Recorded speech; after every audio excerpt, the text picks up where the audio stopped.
Hi guys, welcome to our channel mister సిస్ంటి. Bigg Boss Telugu season 9 రెండవ వారం ముగింపుకు చేరుకుంది. దీంతో ఇక ఇది చదరంగమే కదా, రణరంగమే కాకూడదు అన్నట్టుగా సాగుతుంది ఈ సీజన్. ఎందుకంటే ఈ సీజన్ ట్యాగ్ లైన్ చదరంగం కాదు రణరంగం. అయితే బిగ్ బాస్ నేను చూస్తున్న వారు ఎవరికీ కూడా ఇది రణరంగంలా అనిపించడం లేదు, బిగ్ బాస్ ఒక అర్జునుడిలా కనిపించడం లేదు. ఎందుకు అంటే బిగ్ బాస్ తనని తాను ఇంట్రడ్యూస్ చేసుకునే సమయంలో ఈసారి నేను కృష్ణుడిని కాదు అర్జునుడిని అంటూ చెప్పుకున్నాడు.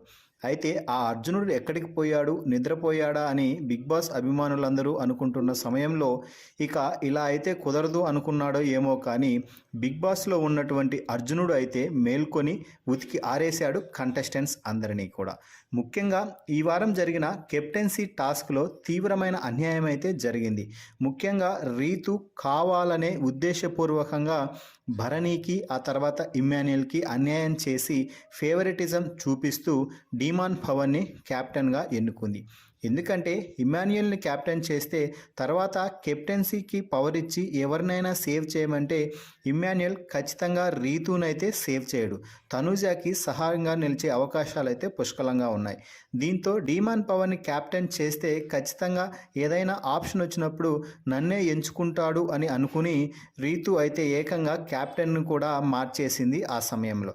దీంతో ఇక అన్యాయం జరిగింది కదా అని అర్జునుడు అంటే బిగ్ బాస్ మేల్కొని వీకెండ్ ఎపిసోడ్ రోజు ఎర్రిపప్పని చేస్తూ మన డీమాన్ పవన్కి అంకితం ఇచ్చినటువంటి క్యాప్టెన్సీని అయితే మళ్ళీ తిరిగి తీసేసుకున్నాడు.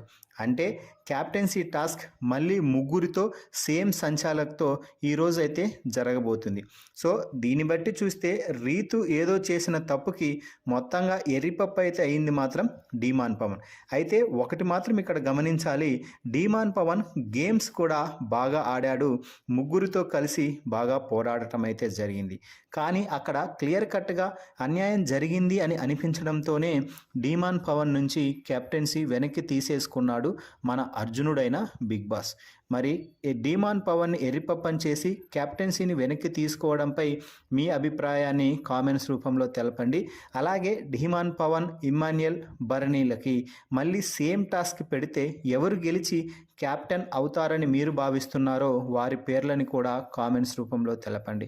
మరిన్ని బిగ్ బాస్ లైవ్ అప్డేట్స్ కోసం మన ఛానల్ని చూస్తూ ఉండండి.